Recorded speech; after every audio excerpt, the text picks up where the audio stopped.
Hello everyone, I am Renu Singh. Today I am going to explaining you the poem The Last Bargain for class 8th from Honeydew. This poem is written by Rabindranath Tagore. Now let us start the poem. The Last Bargain. Last mean होता है अंतिम और bargain mean होता है सौदेबाजी करना, किसी के साथ में अपना अनुबंध कर लेना. Now let us start the poem. A bargain is an agreement in which both parties promise to do something for each other.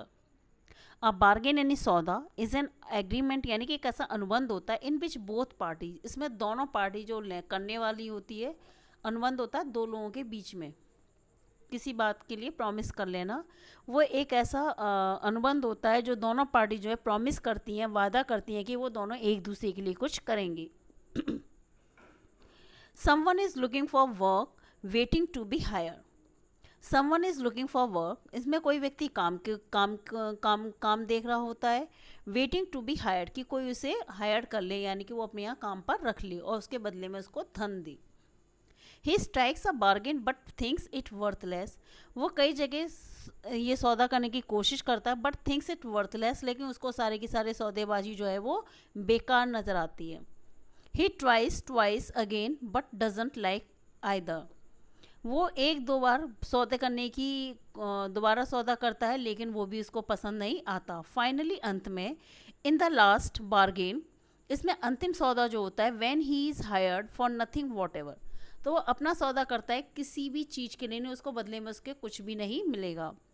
He is happy as never before. वो इतना खुश है, इससे पहले वो कभी खुश था ही नहीं. वॉट इज़ द बार्गेन, वो क्या सौदा था. And why is it the best, और वह सबसे अच्छा और सबसे बढ़िया सौदा कैसे था, वो हम फाइंड आउट करेंगे पोइम पढ़कर. Now let us start it's lines. Stanza. Come and hire me, I cried while in the morning I was walking on the stone paved road. Sword in the hand, the king came in his chariot. He held my hand and said, I will hire you with my power. But his power counted for naught, and he went away in his chariot. Come and hire me, आओ और मुझे नौकरी पर रख लो. I cried, मैं चिल्लाया. While in the morning, सुबह के वक्त. I was walking on the stone paved road. I was walking यानी मैं चल रहा था. On the stone paved road यानी पत्थर वाली सड़क पे मैं जा रहा था और कहता जा रहा था कोई मुझे, मतलब सुबह का वक्त था और मैं कहता जा रहा था कोई मुझे अपने काम पे रख लो या कोई मुझे अपनी नौकरी पर रख लो. Sword in his hand the king came in his chariot. जब वो जा रहा था सब बोलते हुए, तभी उसी समय एक राजा आया. शॉर्ड इन हिज हैंड यानी उसके हाथ में तलवार थी.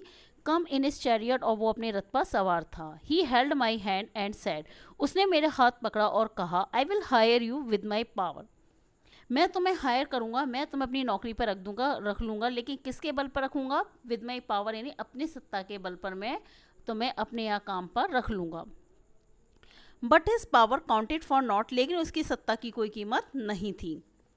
And he went away in his chariot, तो राजा जो था वो अपने रथ पे था, तो रथ पे बैठा हुआ था, सवार था, खड़ा हुआ था, जो भी था, तो वो वहाँ से चला जाता है. In the next stanza, in the heat of the midday, the houses stood with shut doors. I wandered along the crooked lane. An old man came out with his bag of gold. He pondered and said, I will hire you with my money. He weighed his coin one by one, but I turned away. It turned away. In the heat of the mid day, और ये जो था दोपहर का समय था, मतलब morning का समय निकल गया, राजा मिला था, अब उसको चलते चलते दोपहर हो गई. The house stood with shut doors. अब घर जो थे, रोड पर जितने भी घर थे वो सारे के सारे, उनके दरवाजे जो थे वो बंद थे क्योंकि दोपहर का वक्त था. I wander along the crooked lane. Crooked lane टेढ़ी मेरी गलियों से होकर मैं भटकता हुआ जा रहा था, चलता जा रहा था, लेकिन किसी ने मुझे काम पर नहीं रखा या उसके साथ में डील ही नहीं हो पाई हमारे पोइट की. An old man came out with his bag of gold. फिर एक आदमी निकलता अपने घर से, उसके हाथ में गोल्ड यानी कि सोने से भरा थैला होता है, मतलब सोने के सिक्कों से भरा थैला होता है. ही पॉन्डर एंड सैड. पॉन्डर यानी वो बाहर आया, एंड सैड, और मुझसे बोला, I will hire you with my money. मैं तुम्हें अपने धन के बल पर अपने यहाँ काम पर रख लूँगा. He weigh his coin one by one, और एक एक करके वो अपने सिक्कों का वजन करने लगा, मतलब उसको दिखाने लगा, गिनाने लगा, 1 2 3 4 5 कि तुम मेरे यहाँ काम पर आ जाओ कि मैं तुम्हें रख लेता हूँ, लेकिन ये भी सौदेबाजी नहीं होती।